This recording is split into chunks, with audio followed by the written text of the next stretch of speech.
ஹாய்ப்பா, welcome to my channel. இன்றைக்கி நம்ம பார்க்க போகிறது கியூமின் ரியாக்ஷன்ப்பா. ரொம்ப ரொம்ப முக்கியமான கொஷின். இதில் நம்ம என்னத்தை ப்ராடக்டாக கொண்டு போகிறோம் அப்படின்னா ஃபீனால் ப்ராடக்டாக கொண்டு வர போகிறீங்க. ஃபீனோட ஃபார்முலா என்ன? C6H5OH. சரி, இதில் நம்ம என்ன செய்ய போகிறோம் அப்படின்னா ஒரு வெசில் எடுத்துக்கிறோம். இந்த வெசிலில் பென்சின் எடுத்துக்கோங்க. பென்சின் எப்படி எழுதுவீங்க? இது பென்சின் இல்லைங்களா? ஸோ இப்போ இந்த பென்சினோட ப்ரொப்பீனை ஆட் பண்ணுங்க. ப்ரொப் அப்படின்னா எத்தனை கார்பன் இருக்கணும்? 3 கார்பன் இருக்கணும் இல்லைங்களா? ஈன் அப்படின்னா அங்கே என்ன இருக்குன்னு அர்த்தம்? டபுள் பாண்ட் இருக்குன்னு அர்த்தம். சரிங்களா? ஸோ அப்போது கார்பனோட பேலன்ஸ் எத்தனை? 4. இப்போ கார்பனை சுற்றி 4 மெம்பர்ஸ் அட்டாச் ஆகிடும். கார்பனை சுற்றி 4 பாண்ட் இருக்குன்னு அர்த்தம். Okay, 1 2 3 3 carbon prop. ஓகே, கார்பனோட பேலன்ஸி 4 இல்லைங்களா? இதை கொஞ்சம் அழைச்சிக்கிறேன். ஸோ இப்போ 4 பாண்ட் போட்டேன்னா இப்போ ப்ரொப்பீன் அப்படின்னா அது வேறு ஒன்றும் இல்லை, ஹைட்ரஜன் தான் அட்டாச் ஆகிருக்கு கார்பனை சுற்றி. ஸோ அதனால் அதையும் நான் போட்டேன்.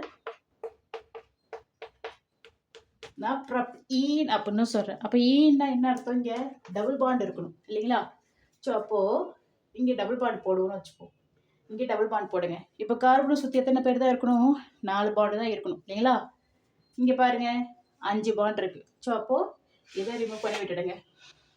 இப்போ இந்த கார்பனை பாருங்கள், செகண்ட் கார்பனை, இது எத்தனை பேர் இருக்காங்க? 1 2 3 4 5 இல்லைங்களா? ஸோ அப்போ இதையும் நம்ம ரிமூவ் பண்ணுறோம். இப்போ எப்படி கிடைக்கிது உங்களுக்கு? இது எப்படி எழுதலாம்? CH3 CH double bond CH2 எழுதலாமா? புரிஞ்சிச்சா? இதுக்கு பேர் தான் என்ன? ப்ரொப்பீன். ப்ரொப்பீனோட ஃபார்முலா சொல்லுங்க again. CH3 CH double bond CH2. இப்போ இந்த ப்ரொப்பீனை எடுத்துக்கிட்டு என்ன செய்றீங்க? ஹீட் பண்ணுறோம். ஒரு க்ளோஸ்டு வெசல் இதை எடுத்து ஆட் பண்ணிவிட்டு க்ளோஸ் பண்ணிடுறீங்க. இதில் in presence of phosphoric acid add பண்ணுறீங்க. யார் மேம் இவங்க? இவங்க தான் கேட்டலிஸ்ட். ஓகேவா? ஸோ இதை எவ்வளோ கெல்வினுக்கு ஹீட் பண்ணுறீங்க அப்படின்னா 523 கெல்வினுக்கு ஹீட் பண்ணுறீங்க. ஹீட் பண்ணும்பொழுது இந்த கார்பன் போய் இந்த பொசிஷனில் ஆக்குபை பண்ணுது. ஸோ அப்போ ப்ராடக்ட் என்ன கிடைக்கும்? ஸோ இங்கே வந்து ஆட் ஆகுதுன்னா இங்கே இருக்க ஒரு ஹைட்ரஜன் வெளில போகும் இல்லைங்களா? ஸோ அப்போ அது எப்படி கன்வெர்ட் ஆகுதுன்னா இந்த கார்பனிக் வந்துடுது ஹெச். ஓகேவா? இந்த CH. ரிமைனிங் என்னப்பா இருக்கு? இங்கே இருக்கிற CH3 போடுங்க.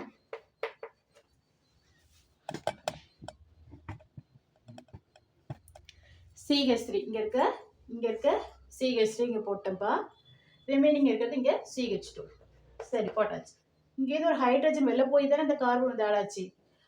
இவங்க கூட சேர்ந்து என்ன மாறுது? இங்கே CH3 ஆட் ஆயிடுது. ஓகேவா?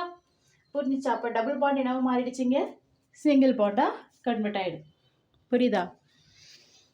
சரி, இப்போ இதோட ஃபர்தராக நம்ம என்ன செய்யறோம்னா ஏரை பாஸ் பண்ணுறீங்க, அதாவது ஆக்சிஜன் O2 பாஸ் பண்ணுறீங்க. ஏரை பாஸ் பண்ணுறீங்க. 5% ஆஃப் அக்வஸ் சோடியம் கார்பனேட்டை ஆட் பண்ணுறீங்க. இதோட பேலன்ஸை பார்த்தீங்கன்னா 2. அப்போது கண்டிப்பாக அதோட சேர்றதோட, அதாவது கார்பனேட் கூட சேர்றவங்க 2 பேர் சேரணும். ஸோ அப்போ இதுதான் சோடியம் கார்பனேட்டோட ஃபார்முலா Na2CO3. ஸோ இப்போ ஆட் பண்ணும்பொழுது இந்த ஆக்சிஜன் இருக்குல்லப்பா, இது வந்து என்ன செய்யும் அப்படின்னா இந்த இடத்துல இந்த கார்பன் பக்கத்தில் போய் ஆட் ஆகும். இப்போ ப்ராடக்ட் எப்படி கிடைக்கும்னா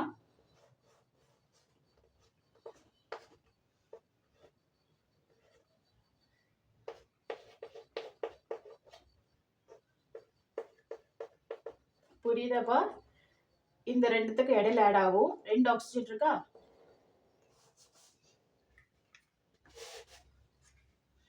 ஜஸ்ட் இப்படி ஆட் ஆகும். ஓகேவா? இப்போ அடுத்தது என்ன ஆகும் அப்படின்னா, இப்போ உங்களுக்கு கிடைச்சதுக்கு பேர் என்ன அப்படின்னா கியூமின் ஹைட்ரோ பெராக்சைடு. இதுக்கு பேர் பென்சீன், இதுக்கு பேர் ப்ரொப்பீன். இதோட என்ன செய்யறீங்க? அப்போ பாஸ்பாரிக் ஆசிட் ஆட் பண்ணுறீங்க. 523 கெல்வினுக்கு ஹீட் பண்ணுறீங்க. உங்களுக்கு கியூமின் ப்ராடக்டாக கிடைக்குது. இந்த கியூமினோட ஏரையும் 5% ஆஃப் அக்வஸ் சோடியம் கார்பனேட்டை ஆட் பண்ணுறீங்க. உங்களுக்கு என்ன கிடைக்குது? Cumin hydro peroxide. ஏன் இது கியூமின் ஹைட்ரோ பெராக்சைடு இப்படி இருந்துச்சு அப்படின்னா இதுக்கு பேர் என்ன? கியூமின். இப்போது ஹைட்ரஜன் பெராக்சைடுன்னு எப்படி இருக்கணும்ப்பா? இதுதான் ஹைட்ரஜன் பெராக்சைடு H2O2. ஸோ இதில் ஒரு ஹைட்ரஜனுக்கு பதிலாக யார் ஆட் ஆயிருக்கா? கியூமின் ஃபார்மட்டா? இந்த கியூமின் வந்து ஆட் ஆயிருக்கா? ஓகேவா? அதனால தான் இதுக்கு பேர் என்ன, கியூமின் ஹைட்ரோ பெராக்சைடு. சரிங்களா? ஸோ இப்போ இதோட நம்ம என்ன செய்கிறோம் அப்படின்னா சல்ஃபூரிக் ஆசிட் H2SO4 ஆட் பண்ணுறீங்க, சல்ஃபூரிக் ஆசிட்டை ஆட் பண்ணுறீங்க. ஸோ அப்போ என்ன ஆகுது அப்படின்னா இவங்க எல்லாம் சேர்ந்து வெளியில் வந்துடுறாங்க. எப்படி வந்துடுறாங்க? CH3C double bond O CH3, அதாவது அசிட்டோனா வெளில வந்துடுறாங்க. ரிமைனிங் இருக்கிறது யாருப்பா? இந்த அசிட்டோனை ரிமூவ் பண்ணிடுறேன். இங்கே பேலன்ஸ் இருக்கிறது யார் சொல்லுங்க பார்க்கும்? இந்த OH இங்கே போய் அக்குப் பண்ணிடும், ஏன்னா அவங்க வெளில போயிட்டாங்க இல்லையா? அதில் இப்போ உங்களுக்கு ப்ராடக்ட் என்ன கிடைச்சிருக்கு?